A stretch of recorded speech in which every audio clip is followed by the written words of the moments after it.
The International Monetary Fund, IMF, fosters economic growth and employment by providing temporary financial assistance to countries to help ease balance of payments adjustment and technical assistance.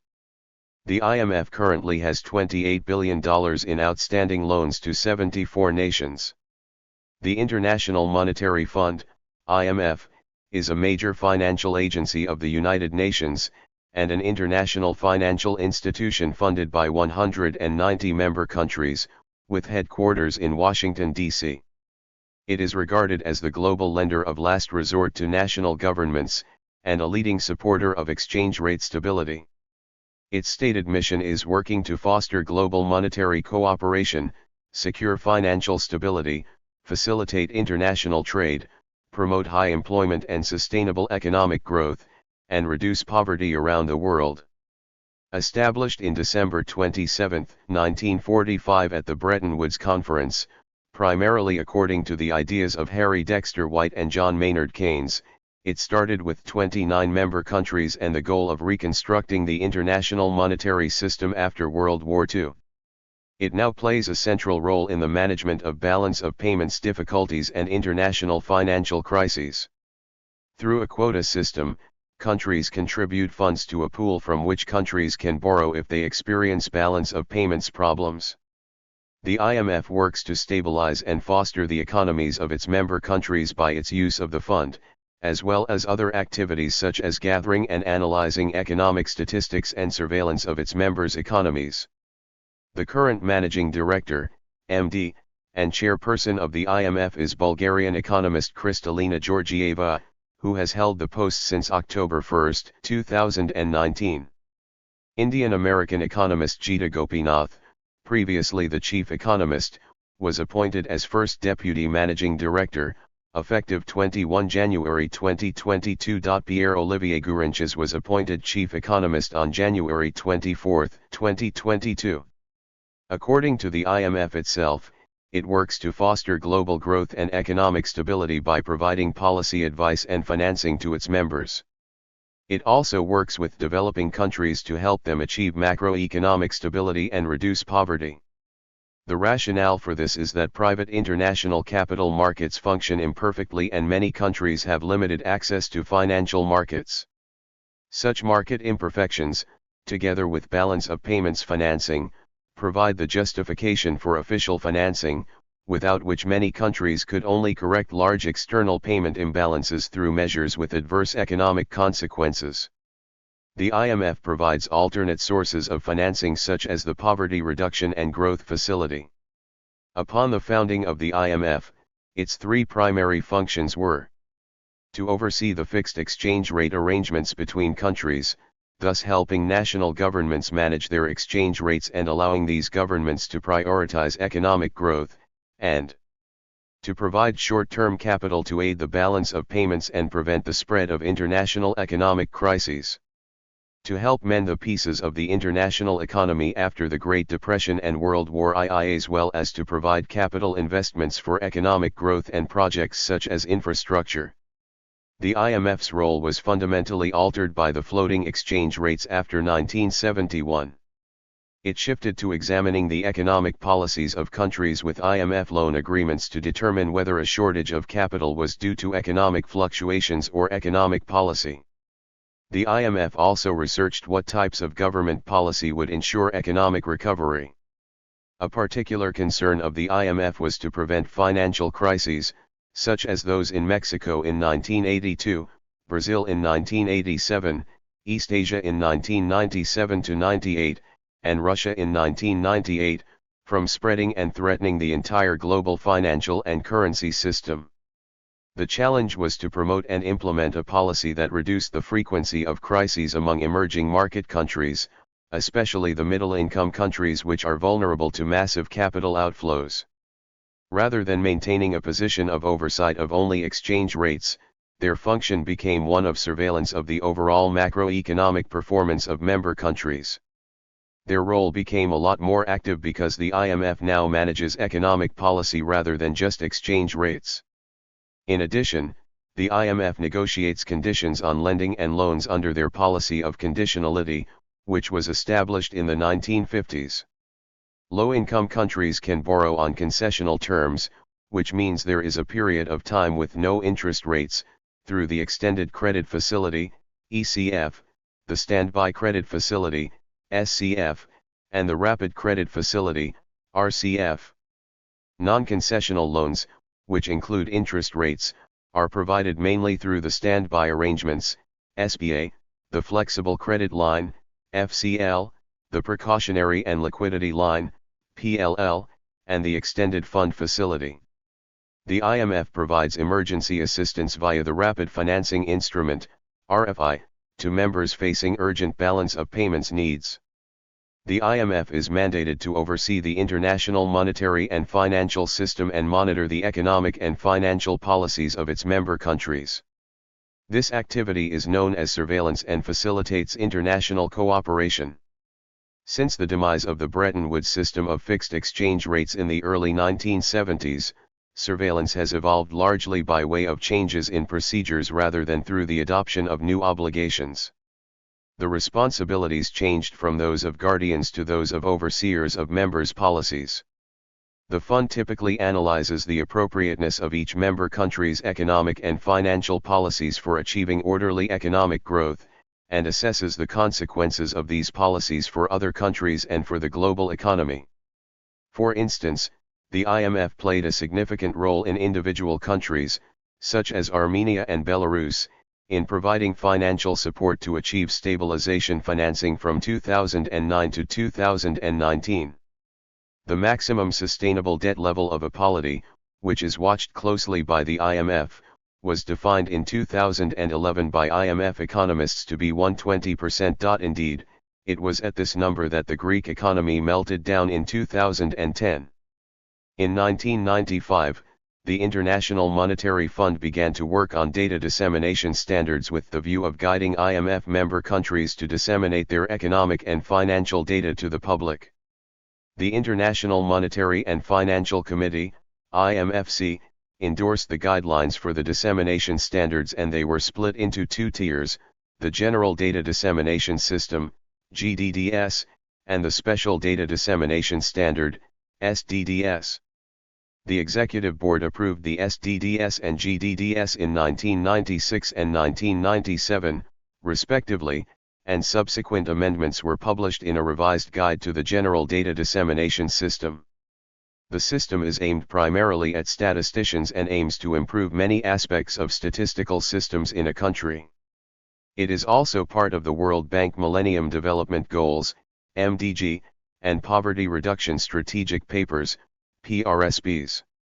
The primary objective of the GDDS is to encourage member countries to build a framework to improve data quality and statistical capacity building to evaluate statistical needs, set priorities in improving timeliness, transparency, reliability, and accessibility of financial and economic data. Some countries initially used the GDDS, but later upgraded to SDDS. IMF conditionality is a set of policies or conditions that the IMF requires in exchange for financial resources. The IMF does require collateral from countries for loans, but also requires the government seeking assistance to correct its macroeconomic imbalances in the form of policy reform. If the conditions are not met, the funds are withheld.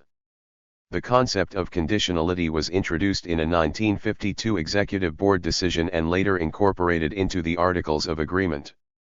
Conditionality is associated with economic theory as well as an enforcement mechanism for repayment. Stemming primarily from the work of Jacques Pollock, the theoretical underpinning of conditionality was the monetary approach to the balance of payments. Some of the conditions for structural adjustment can include cutting expenditures or raising revenues, also known as austerity. Focusing economic output on direct export and resource extraction. Devaluation of currencies. Trade liberalization, or lifting import and export restrictions. Increasing the stability of investment, by supplementing foreign direct investment with the opening of facilities for the domestic market. Balancing budgets and not overspending. Removing price controls and state subsidies. Privatization, or divestiture of all or part of state-owned enterprises. Enhancing the rights of foreign investors vis-a-vis national laws. Improving governance and fighting corruption. These conditions are known as the Washington Consensus. These loan conditions ensure that the borrowing country will be able to repay the IMF and that the country will not attempt to solve their balance of payment problems in a way that would negatively impact the international economy. The incentive problem of moral hazard when economic agents maximize their own utility to the detriment of others because they do not bear the full consequences of their actions is mitigated through conditions rather than providing collateral. Countries in need of IMF loans do not generally possess internationally valuable collateral anyway. Conditionality also reassures the IMF that the funds lent to them will be used for the purposes defined by the Articles of Agreement and provides safeguards that the country will be able to rectify its macroeconomic and structural imbalances. In the judgment of the IMF, the adoption by the member of certain corrective measures or policies will allow it to repay the IMF, thereby ensuring that the resources will be available to support other members. As of 2004, borrowing countries have had a good track record for repaying credit extended under the IMF's regular lending facilities with full interest over the duration of the loan. This indicates that IMF lending does not impose a burden on creditor countries, as lending countries receive market rate interest on most of their quota subscription, plus any of their own currency subscriptions that are loaned out by the IMF, plus all of the reserve assets that they provide the IMF. The IMF was originally laid out as a part of the Bretton Woods System Exchange Agreement in 1944. During the Great Depression, countries sharply raised barriers to trade in an attempt to improve their failing economies. This led to the devaluation of national currencies and a decline in world trade. This breakdown in international monetary cooperation created a need for oversight. The representatives of 45 governments met at the Bretton Woods Conference in the Mount Washington Hotel in Bretton Woods, New Hampshire, in the United States, to discuss a framework for post-war international economic cooperation and how to rebuild Europe. There were two views on the role the IMF should assume as a global economic institution. American delegate Harry Dexter White foresaw an IMF that functioned more like a bank, making sure that borrowing states could repay their debts on time. Most of White's plan was incorporated into the final acts adopted at Bretton Woods. British economist John Maynard Keynes, on the other hand, imagined that the IMF would be a cooperative fund upon which member states could draw to maintain economic activity and employment through periodic crises. This view suggested an IMF that helped governments and act as the United States government had during the New Deal to the Great Depression of the 1930s. The IMF formally came into existence on December 27, 1945, when the first 29 countries ratified its Articles of Agreement. By the end of 1946, the IMF had grown to 39 members. On March 1, 1947, the IMF began its financial operations, and on May 8 France became the first country to borrow from it. The IMF was one of the key organizations of the international economic system. Its design allowed the system to balance the rebuilding of international capitalism with the maximization of national economic sovereignty and human welfare, also known as embedded liberalism. The IMF's influence in the global economy steadily increased as it accumulated more members. Its membership began to expand in the late 1950s and during the 1960s as many African countries became independent and applied for membership. But the Cold War limited the fund's membership, with most countries in the Soviet sphere of influence not joining until 1970s and 1980s. The Bretton Woods exchange rate system prevailed until 1971 when the United States government suspended the convertibility of the US dollar, and dollar reserves held by other governments, into gold. This is known as the Nixon shock. The changes to the IMF Articles of Agreement reflecting these changes were ratified in 1976 by the Jamaica Accords. Later in the 1970s, large commercial banks began lending to states because they were awash in cash deposited by oil exporters. The lending of the so-called money center banks led to the IMF changing its role in the 1980s after a world recession provoked a crisis that brought the IMF back into global financial governance. In the mid-1980s, the IMF shifted its narrow focus from currency stabilization to a broader focus of promoting market liberalizing reforms through structural adjustment programs. This shift occurred without a formal renegotiation of the organization's charter or operational guidelines. The Ronald Reagan administration, in particular Treasury Secretary James Baker, his Assistant Secretary David Mulford and Deputy Assistant Secretary Charles Dallara, pressured the IMF to attach market liberal reforms to the organization's conditional loans. During the 20th century, the IMF shifted its position on capital controls. Whereas the IMF permitted capital controls at its founding and throughout the 1970s, IMF staff increasingly favored free capital movement from 1980s onwards. This shift happened in the aftermath of an emerging consensus in economics on the desirability of free capital movement, retirement of IMF staff hired in the 1940s and 1950s, and the recruitment of staff exposed to new thinking in economics. The IMF provided two major lending packages in the early 2000s to Argentina, during the 1998 to 2002 Argentine Great Depression, and Uruguay, after the 2002 Uruguay banking crisis. However, by the mid-2000s, IMF lending was at its lowest share of world GDP since the 1970s. In May 2010, the IMF participated, in 3:11 proportion, in the first Greek bailout that totaled €110 billion, to address the great accumulation of public debt, caused by continuing large public sector deficits. As part of the bailout, the Greek government agreed to adopt austerity measures that would reduce the deficit from 11% in 2009 to well below 3% in 2014. The bailout did not include debt restructuring measures such as a haircut, to the chagrin of the Swiss, Brazilian, Indian, Russian, and Argentinian directors of the IMF, with the Greek authorities themselves, at the time, PM George Papandreou and Finance Minister Georgos Papakonstantinou, ruling out a haircut. A second bailout package of more than €100 billion was agreed upon over the course of a few months from October 2011, during which time Papandreou was forced from office. The so-called Troika, of which the IMF is part, are joint managers of this program, which was approved by the executive directors of the IMF on March 15, 2012 for XDR $23.8 billion and saw private bondholders take a haircut of upwards of 50%. In the interval between May 2010 and February 2012, the private banks of Holland, France, and Germany reduced exposure to Greek debt from €122 billion to €66 billion. As of January 2012, the largest borrowers from the IMF in order were Greece, Portugal, Ireland, Romania, and Ukraine.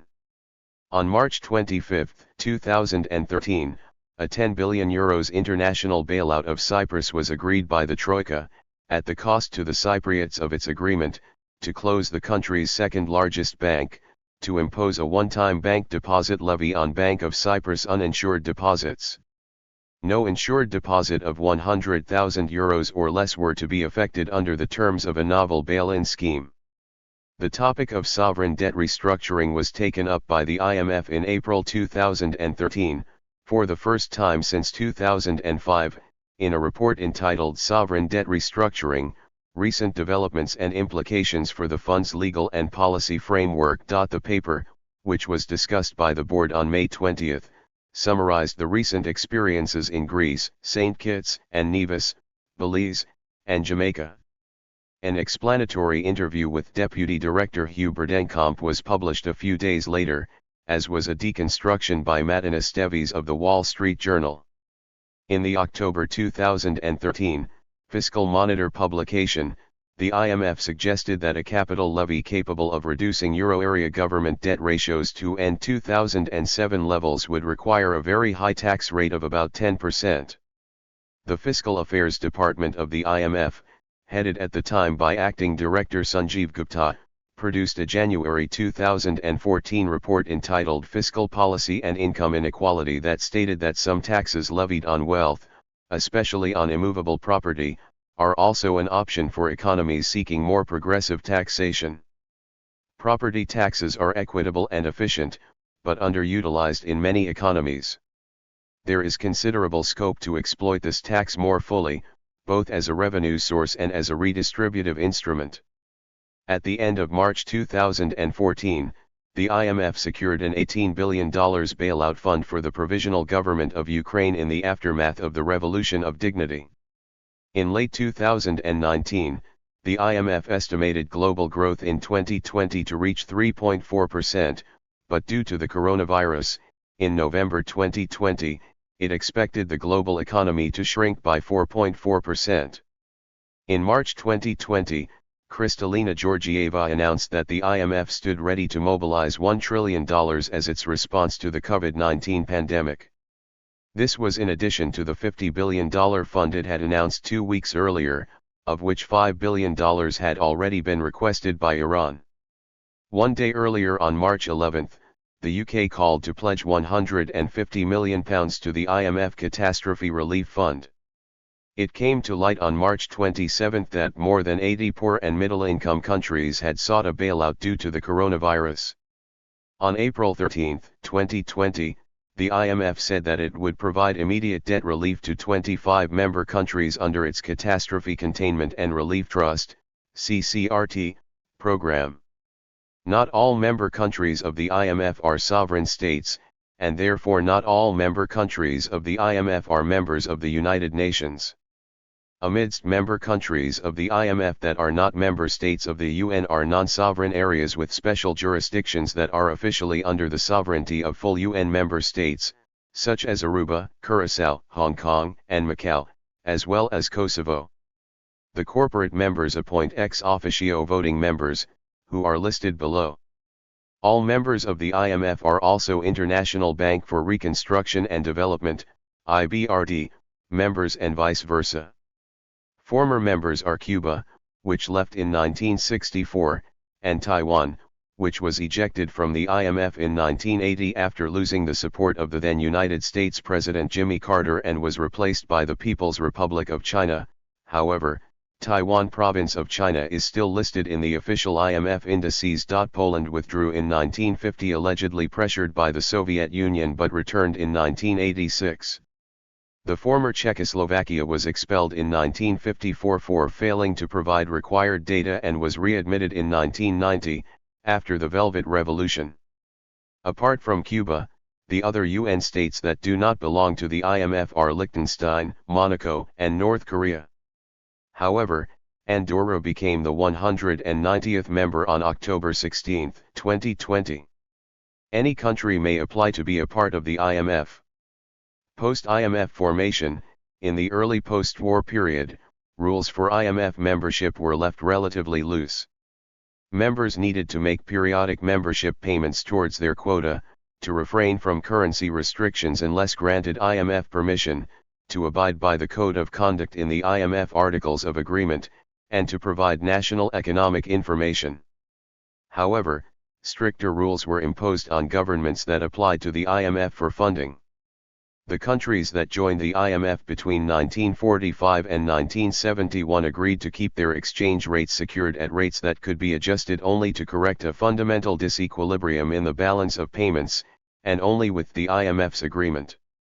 Member countries of the IMF have access to information on the economic policies of all member countries, the opportunity to influence other members' economic policies, technical assistance in banking, fiscal affairs, and exchange matters, financial support in times of payment difficulties, and increased opportunities for trade and investment.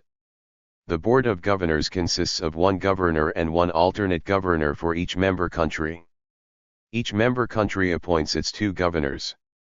The board normally meets once a year and is responsible for electing or appointing an executive director to the executive board. While the Board of Governors is officially responsible for approving quota increases, special drawing right allocations, the admittance of new members, compulsory withdrawal of members, and amendments to the Articles of Agreement and bylaws, in practice it has delegated most of its powers to the IMF's Executive Board. The Board of Governors is advised by the International Monetary and Financial Committee and the Development Committee. The International Monetary and Financial Committee has 24 members and monitors developments in global liquidity and the transfer of resources to developing countries. The Development Committee has 25 members and advises on critical development issues and on financial resources required to promote economic development in developing countries. The Board of Governors reports directly to the Managing Director of the IMF, Kristalina Georgieva. 24 executive directors make up the executive board. The executive directors represent all 190 member countries in a geographically based roster. Countries with large economies have their own executive director, but most countries are grouped in constituencies representing 4 or more countries. Following the 2008 Amendment on Voice and Participation, which came into effect in March 2011, 7 countries each appoint an executive director: the United States, Japan, China, Germany, France, the United Kingdom, and Saudi Arabia. The remaining 17 directors represent constituencies consisting of 2 to 23 countries. This board usually meets several times each week. The board membership and constituency is scheduled for periodic review every 8 years. The IMF is led by a managing director, who is head of the staff and serves as chairman of the executive board. The managing director is the most powerful position at the IMF. Historically, the IMF's managing director has been a European citizen and the president of the World Bank has been an American citizen. However, this standard is increasingly being questioned and competition for these 2 posts may soon open up to include other qualified candidates from any part of the world. In August 2019, the International Monetary Fund has removed the age limit, which is 65 or over, for its managing director position. In 2011, the world's largest developing countries, the BRIC states, issued a statement declaring that the tradition of appointing a European as managing director undermined the legitimacy of the IMF and called for the appointment to be merit-based. Former managing director Dominique Strauss-Kahn was arrested in connection with charges of sexually assaulting a New York hotel room attendant and resigned on May 18. The charges were later dropped. On June 28, 2011, Christine Lagarde was confirmed as managing director of the IMF for a 5-year term starting on July 5, 2011. She was re-elected by consensus for a second 5-year term, starting July 5, 2016, being the only candidate nominated for the post of managing director. The managing director is assisted by a first deputy managing director, FDMD, who, by convention, has always been a citizen of the United States. Together, the managing director and their first deputy lead the senior management of the IMF. Like the managing director, the first deputy traditionally serves a 5-year term. The chief economist leads the research division of the IMF and is a senior official of the IMF. IMF staff have considerable autonomy and are known to shape IMF policy. According to Jeffrey Korath, it is the staff members who conduct the bulk of the IMF's tasks. They formulate policy proposals for consideration by member states, exercise surveillance, carry out loan negotiations and design the programs, and collect and systematize detailed information. Most IMF staff are economists. According to a 1968 study, nearly 60% of staff were from English-speaking developed countries. By 2004, between 40 and 50% of staff were from English-speaking developed countries. A 1996 study found that 90% of new staff with a PhD obtained them from universities in the United States or Canada. A 1999 study found that none of the new staff with a PhD obtained their PhD in the Global South. Voting power in the IMF is based on a quota system. Each member has a number of basic votes, equal to 5.502% of the total votes, plus one additional vote for each special drawing right, SDR, of 100,000 of a member country's quota. The SDR is the unit of account of the IMF and represents a potential claim to currency. It is based on a basket of key international currencies.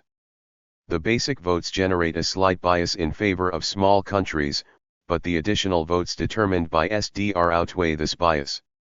Changes in the voting shares require approval by a supermajority of 85% of voting power. In December 2015, the United States Congress adopted a legislation authorizing the 2010 quota and governance reforms. As a result, all 190 members' quotas will increase from a total of about XDR 238.5 billion to about XDR 477 billion, while the quota shares and voting power of the IMF's poorest member countries will be protected. More than 6% of quota shares will shift to dynamic emerging market and developing countries and also from overrepresented to underrepresented members. For emerging market countries, Brazil, China, India, and Russia, will be among the 10 largest members of the IMF. Other top 10 members are the United States, Japan, Germany, France, the United Kingdom and Italy. The IMF's quota system was created to raise funds for loans. Each IMF member country is assigned a quota, or contribution, that reflects the country's relative size in the global economy. Each member's quota also determines its relative voting power. Thus, financial contributions from member governments are linked to voting power in the organization. This system follows the logic of a shareholder-controlled organization. Wealthy countries have more say in the making and revision of rules. Since decision-making at the IMF reflects each member's relative economic position in the world, wealthier countries that provide more money to the IMF have more influence than poorer members that contribute less. Nonetheless, the IMF focuses on redistribution. Quotas are normally reviewed every 5 years and can be increased when deemed necessary by the Board of Governors. IMF voting shares are relatively inflexible. Countries that grow economically have tended to become underrepresented as their voting power lags behind. Currently, reforming the representation of developing countries within the IMF has been suggested. These countries' economies represent a large portion of the global economic system, but this is not reflected in the IMF's decision-making process through the nature of the quota system. Joseph Stiglitz argues, there is a need to provide more effective voice and representation for developing countries, which now represent a much larger portion of world economic activity since 1944, when the IMF was created. In 2008, a number of quota reforms were passed, including shifting 6% of quota shares to dynamic emerging markets and developing countries. The IMF's membership is divided along income lines. Certain countries provide financial resources while others use these resources. Both developed country creditors and developing country borrowers are members of the IMF. The developed countries provide the financial resources but rarely enter into IMF loan agreements. They are the creditors. Conversely, the developing countries use the lending services but contribute little to the pool of money available to lend because their quotas are smaller. They are the borrowers. Thus, tension is created around governance issues because these two groups, creditors and borrowers, have fundamentally different interests. The criticism is that the system of voting power distribution through a quota system institutionalizes borrower subordination and creditor dominance. The resulting division of the IMF's membership into borrowers and non-borrowers has increased the controversy around conditionality because the borrowers are interested in increasing loan access while creditors want to maintain reassurance that the loans will be repaid. In 2008, the SAIS Review of International Affairs revealed that the average overall use of IMF credit per decade increased, in real terms, by 21% between the 1970s and 1980s, and increased again by just over 22% from the 1980s to the 1991 to 2005 period. Another study has suggested that since 1950 the continent of Africa alone has received $300 billion from the IMF, the World Bank, and affiliate institutions.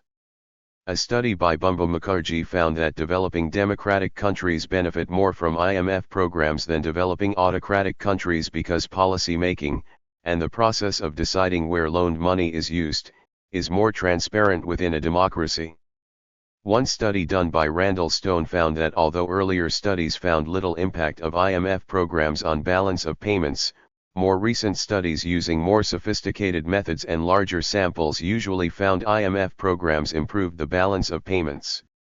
The Exceptional Access Framework was created in 2003 when John B. Taylor was Under Secretary of the U.S. Treasury for International Affairs.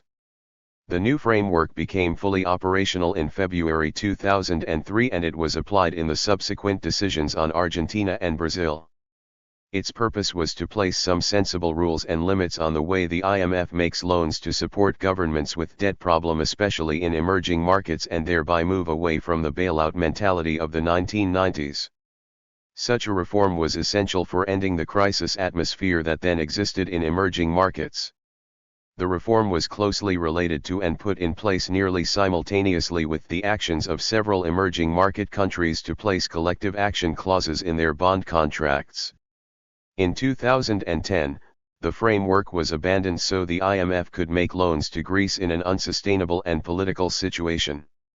The topic of sovereign debt restructuring was taken up by IMF staff in April 2013 for the first time since 2005, in a report entitled Sovereign Debt Restructuring, Recent Developments and Implications for the Fund's Legal and Policy Framework. The paper, which was discussed by the board on May 20, summarized the recent experiences in Greece, St. Kitts and Nevis, Belize, and Jamaica. An explanatory interview with Deputy Director Hugh Burdenkamp was published a few days later, as was a deconstruction by Matin Esteves of the Wall Street Journal.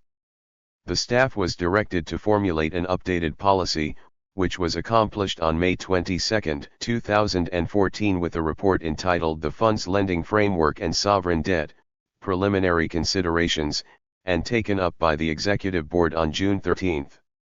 The staff proposed that in circumstances where a sovereign member has lost market access and debt is considered sustainable, the IMF would be able to provide exceptional access on the basis of a debt operation that involves an extension of maturities, which was labeled a reprofiling operation. These reprofiling operations would generally be less costly to the debtor and creditors and thus to the system overall relative to either an upfront debt reduction operation or a bailout that is followed by debt reduction. And, would be envisaged only when both, a member has lost market access and, b, debt is assessed to be sustainable, but not with high probability. Creditors will only agree if they understand that such an amendment is necessary to avoid a worse outcome, namely, a default and/or an operation involving debt reduction. Collective action clauses, which now exist in most but not all bonds, would be relied upon to address collective action problems. According to a 2002 study by Randall W. Stone, the academic literature on the IMF shows no consensus on the long-term effects of IMF programs on growth.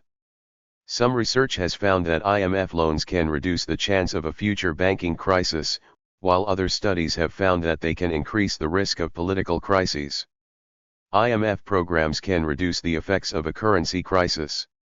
Some research has found that IMF programs are less effective in countries which possess a developed country patron, be it by foreign aid, membership of post-colonial institutions or UN voting patterns, seemingly due to this patron allowing countries to flaunt IMF program rules as these rules are not consistently enforced.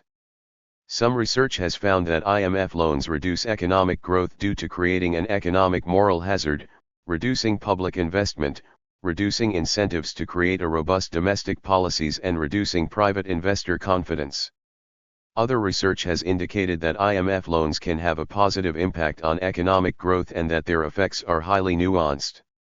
Overseas Development Institute, ODI, research undertaken in 1980 included criticisms of the IMF which support the analysis that it is a pillar of what activist Titus Alexander calls global apartheid. Developed countries were seen to have a more dominant role and control over less developed countries, LDCs. The fund worked on the incorrect assumption that all payments disequilibria were caused domestically.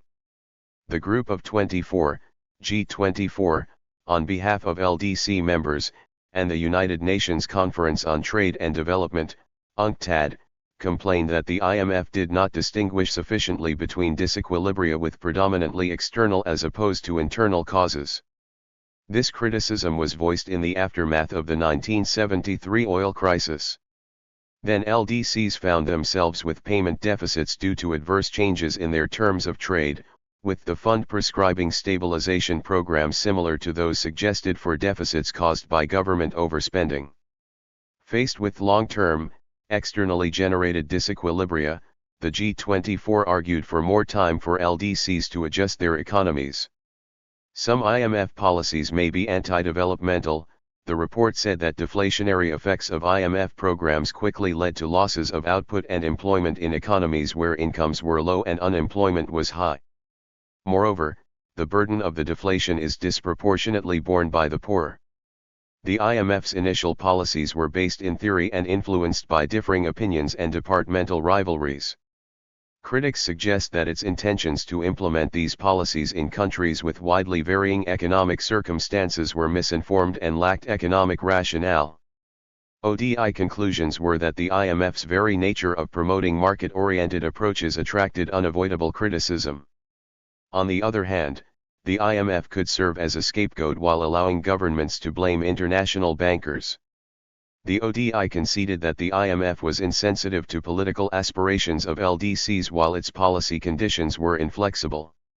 Argentina, which had been considered by the IMF to be a model country in its compliance to policy proposals by the Bretton Woods institutions, experienced a catastrophic economic crisis in 2001, which some believe to have been caused by IMF-induced budget restrictions which undercut the government's ability to sustain national infrastructure even in crucial areas such as health, education, and security and privatization of strategically vital national resources.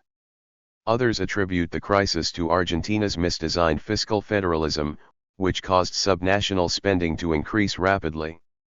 The crisis added to widespread hatred of this institution in Argentina and other South American countries, with many blaming the IMF for the region's economic problems. The current as of early 2006 trend toward moderate left-wing governments in the region and a growing concern with the development of a regional economic policy largely independent of big business pressures has been ascribed to this crisis. In 2006, a senior ActionAid policy analyst Akanksha Marfatia stated that IMF policies in Africa undermine any possibility of meeting the Millennium Development Goals, MDGs, due to imposed restrictions that prevent spending on important sectors, such as education and health.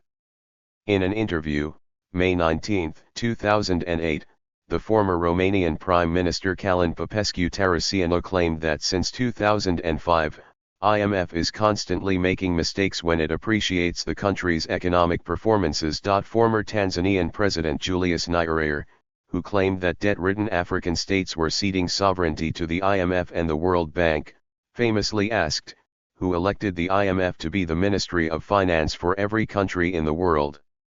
Former chief economist of IMF and former Reserve Bank of India, RBI, Governor Raghuram Rajan, who predicted the financial crisis of 2007-08, criticized the IMF for remaining a sideline player to the developed world. He criticized the IMF for praising the monetary policies of the US, which he believed were wreaking havoc in emerging markets. He had been critical of ultra-loose money policies of some unnamed countries. Countries such as Zambia have not received proper aid with long-lasting effects, leading to concern from economists. Since 2005, Zambia, as well as 29 other African countries, did receive debt write-offs, which helped with the country's medical and education funds. However, Zambia returned to a debt of over half its GDP in less than a decade. American economist William Easterly, skeptical of the IMF's methods, had initially warned that debt relief would simply encourage more reckless borrowing by crooked governments unless it was accompanied by reforms to speed up economic growth and improve governance, according to The Economist. The IMF has been criticized for being out of touch with local economic conditions, cultures, and environments in the countries they are requiring policy reform. The economic advice the IMF gives might not always take into consideration the difference between what spending means on paper and how it is felt by citizens. Countries charge that with excessive conditionality, they do not own the programs and the links are broken between a recipient country's people, its government, and the goals being pursued by the IMF. Jeffrey Sachs argues that the IMF's usual prescription is budgetary belt-tightening to countries who are much too poor to own belts. Sachs wrote that the IMF's role as a generalist institution specializing in macroeconomic issues needs reform. Conditionality has also been criticized because a country can pledge collateral of acceptable assets to obtain waivers if one assumes that all countries are able to provide acceptable collateral. One view is that conditionality undermines domestic political institutions. The recipient governments are sacrificing policy autonomy in exchange for funds, which can lead to public resentment of the local leadership for accepting and enforcing the IMF conditions. Political instability can result from more leadership turnover as political leaders are replaced in electoral backlashes. IMF conditions are often criticized for reducing government services, thus increasing unemployment. Another criticism is that IMF policies are only designed to address poor governance, excessive government spending, excessive government intervention in markets, and too much state ownership. This assumes that this narrow range of issues represents the only possible problems, everything is standardized and differing contexts are ignored. A country may also be compelled to accept conditions it would not normally accept had they not been in a financial crisis in need of assistance. On top of that, regardless of what methodologies and data sets used, it comes to same the conclusion of exacerbating income inequality. With Gini coefficient, it became clear that countries with IMF policies face increased income inequality. It is claimed that conditionalities hinder social stability and hence inhibit the stated goals of the IMF, while structural adjustment programs lead to an increase in poverty in recipient countries. The IMF sometimes advocates austerity programs, cutting public spending and increasing taxes even when the economy is weak, to bring budgets closer to a balance, thus reducing budget deficits. Countries are often advised to lower their corporate tax rate. In Globalization and Its Discontents, Joseph E. Stiglitz, former chief economist and senior vice president at the World Bank, criticizes these policies. He argues that by converting to a more monetarist approach, the purpose of the fund is no longer valid, as it was designed to provide funds for countries to carry out Keynesian reflations, and that the IMF was not participating in a conspiracy, but it was reflecting the interests and ideology of the Western financial community. Stiglitz concludes, modern high-tech warfare is designed to remove physical contact. Dropping bombs from 50,000 feet ensures that one does not feel what one does. Modern economic management is similar.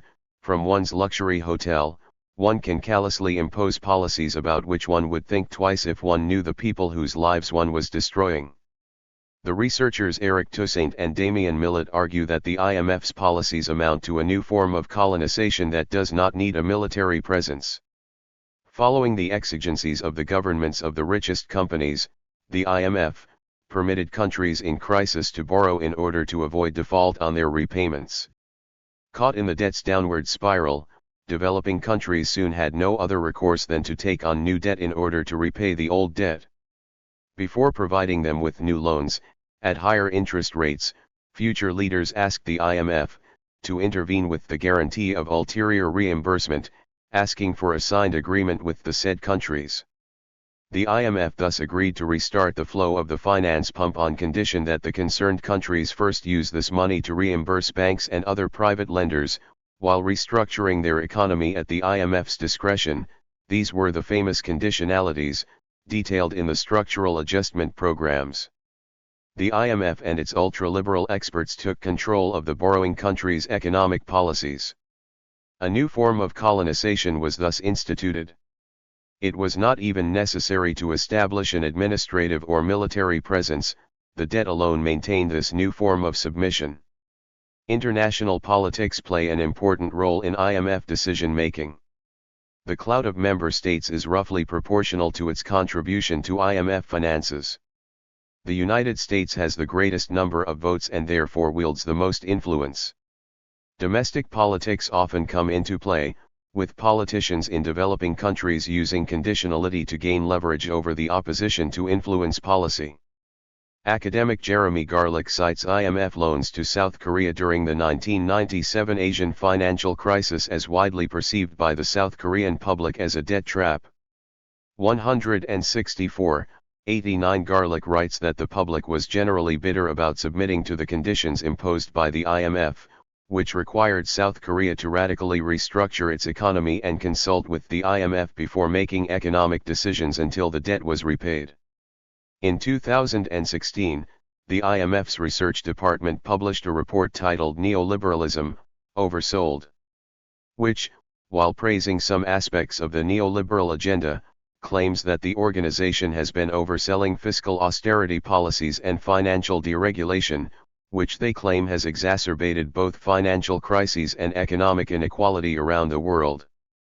In 2020 and 2021, Oxfam criticized the IMF for forcing tough austerity measures on many low-income countries during the COVID-19 pandemic, despite forcing cuts to healthcare spending, would hamper the recipients' response to the pandemic.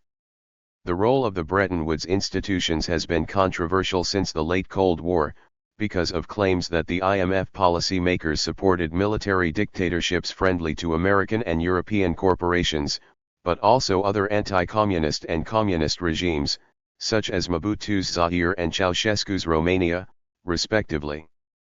Critics also claim that the IMF is generally apathetic or hostile to human rights and labor rights. The controversy has helped spark the anti-globalization movement.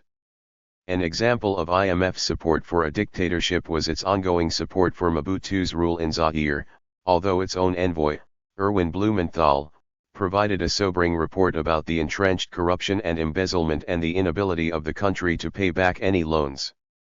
Arguments in favor of the IMF say that economic stability is a precursor to democracy. However, critics highlight various examples in which democratized countries fell after receiving IMF loans. A 2017 study found no evidence of IMF lending programs undermining democracy in borrowing countries. To the contrary, it found evidence for modest but definitively positive conditional differences in the democracy scores of participating and non-participating countries.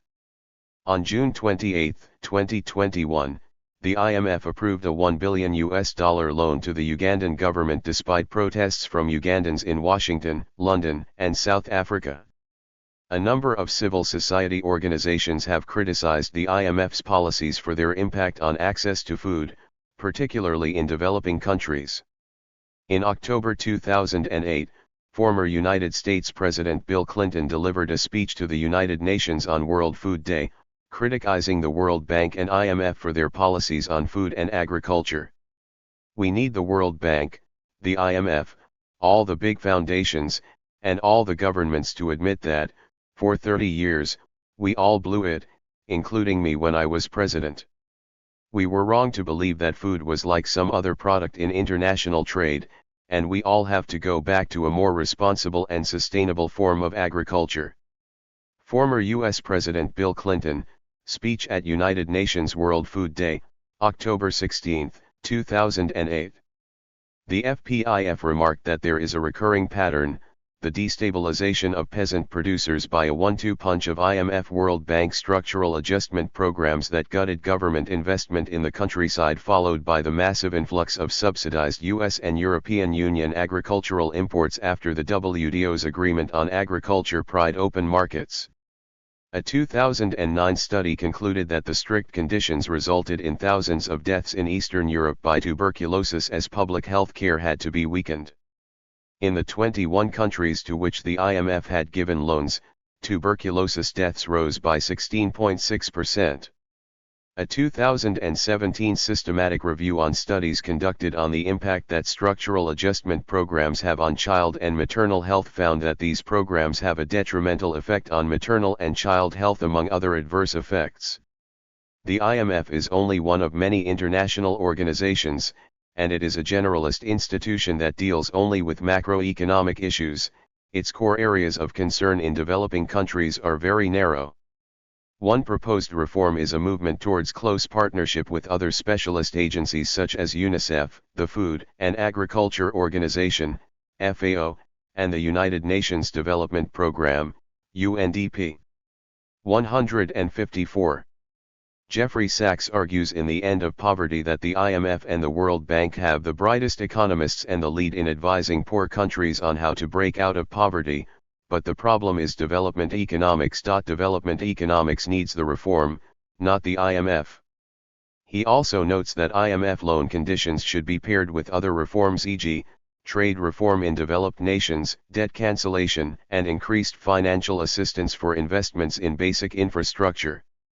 IMF loan conditions cannot stand alone and produce change, they need to be partnered with other reforms or other conditions as applicable. The scholarly consensus is that IMF decision-making is not simply technocratic, but also guided by political and economic concerns. The United States is the IMF's most powerful member, and its influence reaches even into decision-making concerning individual loan agreements. The U.S. has historically been openly opposed to losing what Treasury Secretary Jacob Lew described in 2015 as its leadership role at the IMF, and the U.S. ability to shape international norms and practices. Emerging markets were not well represented for most of the IMF's history. Despite being the most populous country, China's vote share was the sixth largest, Brazil's vote share was smaller than Belgium's. Reforms to give more powers to emerging economies were agreed by the G20 in 2010.